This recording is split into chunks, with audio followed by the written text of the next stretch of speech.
let's let it rip. I'm just going to read one comment from a Winnipeg viewer that will roll into our chat here with Bryn Griffiths. Jeremy in Winnipeg. He can bring Bryn on. Jeremy in Winnipeg says, so is the missed calls really holding back the Oilers from putting the puck in the net? Bryn, it's got the country captivated. And by the way, I'm sure you're jealous. I'm in Moose Jaw.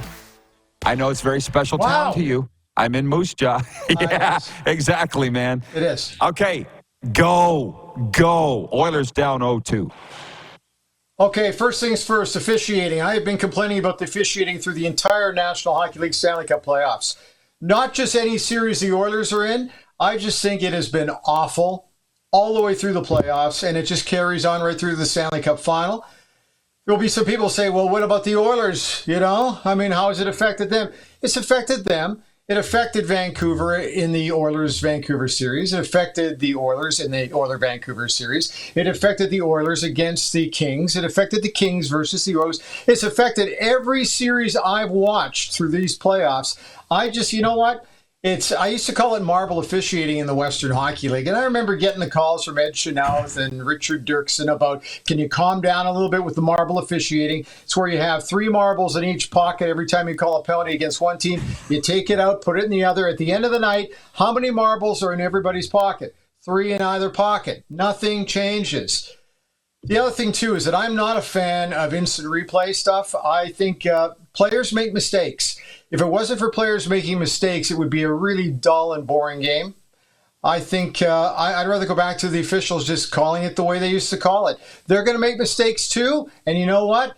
That's what we talk about, mistakes, either by players or officials. So I don't think anything's ever going to change in the National Hockey League. And I don't think the officials are really doing a worse job in this final than they've done all the way through the playoffs. I just think it's been bad. Reed Wilkins, who is one of my co-hosts on 6:30 Chat in the afternoons, he and I have kind of got into it a few times on this. I don't like...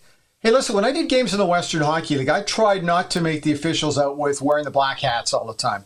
And I know there was, Roger Million's way up in Saskatoon. Kevin Gallant was in Regina. Those guys love to make the referees the bad guys. I hate that stuff. That's just, to me, it's a loser's lament when you turn on the officials. They are not perfect. Players are not perfect, but the NHL's just got to do something. Stop managing the game, boys. That's all I'm going to ask. Just let them play. Okay, I'm done. I'm done. As I say, I think I've made a few mistakes. I'm human. The refs make mistakes. So it was clear last night, right on review, that the puck should have been a penalty. Let's take that all aside. Because there's the other side of the argument that the Oilers have scored 1 goal in 2 games. That's a problem. Let's break this down really honest and bluntly. Florida's playing better than Edmonton in this series so far. Deserved to be up 2-0 in the series. We'll see what the Oilers have. This place is going to be a nut house. You know that, on Thursday night. We'll see whether or not the change of venue is going to change too much. But you know what? For the Oilers, it's been a crazy season. It's been a highly entertaining season. I can't remember too many seasons where I've watched the games and I thought to myself, what is going on here? Like, they got off to such a horrible start. Florida, I think, were only 6 points better than them in the overall standings. And the Oilers were awful, just awful in October and November. What would happen if they had played well in those 2 months? They were 31st at the end of November, around the U.S. Thanksgiving. 31 out of 32 teams. How they even made the playoffs is amazing to me. And then they get into the playoffs, and I just think they went on an absolute tear. Didn't really have a ton of trouble with Los Angeles. The Vancouver series was just great fun. And, it's exactly the kind of series I expected between both of those two teams.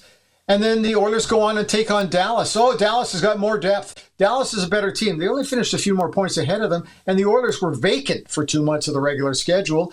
Oilers are a pretty good team. They deserve to be in the Stanley Cup final, and so did the Florida Panthers. I thought it would be a little closer, but the Oiler power play, which has really driven their bus through the postseason, has come up empty. And I'm starting to see some guys look a little banged up and a little discouraged. So we'll see what happens now on Thursday. Yeah, and Sergei Bobrovsky's been as advertised. Oh. I mean, you've been around this a little longer than me, Bryn, but not much longer than me. What if I told you that a series or a game comes down to who wants it more? It's not my theory. I had a sports betting odds maker tell me that. He goes, I set the odds on who wants it more. I think Florida I've wants never it more. believed that one. I don't buy that. I think both teams want it. It's just one team right now is a little bit better than the other. That's all. It's a skill issue. Look, they said it really well last night on Sportsnet, and I can't remember who said it. It might have even been Luke Gatzik said that this is boiled down to the little things. One team is doing the little things better than the other team, and that's the Florida Panthers. They deserve to be up 2-0 in this series, as far as I'm concerned. Anything else other than that is excuses, as far as I'm concerned. I do know that having watching Connor play all season, he has been on fire for with assists. We know that, right? He's not scoring. He's not shooting the puck very well. Something's up there. We're going to find out in another week, 2 weeks, that he's been playing with an injury most of the season. But yet he, with an injury, is still better than 75 to 80% of the players in this National Hockey League. Leon Draisaitl's had himself a great year. At the end of the day, are you not entertained? That's what it's all about, as far as I'm concerned. If you win, that's great. That's a bonus for me. I'm at the point now, Rod, at my age, with the health issues I've gone through, I just watch and have some fun. You've been through a lot. Listen, as I've learned, thankfully not on my own personally, but through my family, cancer changes you. It does. I think what it does is it just makes you recognize that this is. It's funny, Bob Stauffer and I've known each other for a very, very long time. And I always used to say to Bob, sports is the toy department of life. At the end of the day, you got to go back to the regular life. So enjoy it. It's the toy department. Play with it. Have fun with it. Just wait to see what goes on. But at the end of the day, you know what? You wake up the next morning. It's a fresh day. The sun's shining beautifully here today, and it's been a horrible spring here. Great winter because we've been able to have this as a distraction with the Edmonton Oilers. But for the most part, I wake up this morning, the sun's shining. I'm going to go out on the deck and have a coffee. I'll worry about Thursday on Thursday.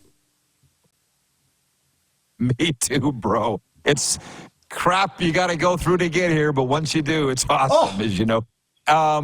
Yeah. Hey, Moose Jaw. The Moose Jaw Warriors winning the WHL. What did you think about that, buddy? I thought it was great. I really enjoyed it. You know, it's funny, all the way through that, and all the way through that whole run, I wish things had gone a little better for them at the Memorial Cup. But you know what? It's competitive. I thought, wow, London's going to win this in a romp. Oh, really?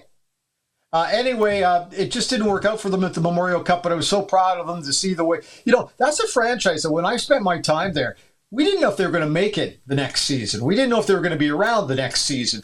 I survived more coaches there in my 4.5 years. I think we went through 6 or 7 coaches in my almost 5 years in Moose Jaw. It was a bit of a gong show to start, but the fan support was always great. And I honestly felt that they would do fine if they could ever get out of the crushed can, and they did. I've yet to go into the new arena. I'm embarrassed to say that. But I was just very proud of the way they came through it, and good on them. And it's a great city. It's a fun city. I loved my time there. I really did. Yeah, you probably don't know. I'm spending the summer here. I'm calling Moose Jaw Millers baseball on Home Team Live. Yeah. Some of the boys are here working out here this morning. I love it. And the people here have been so nice, which they probably shouldn't be. They still refer to me as the Pats guy. But you also know they're nice people. Still? And they like that we're showcasing their town. Yeah. Yes, what I said.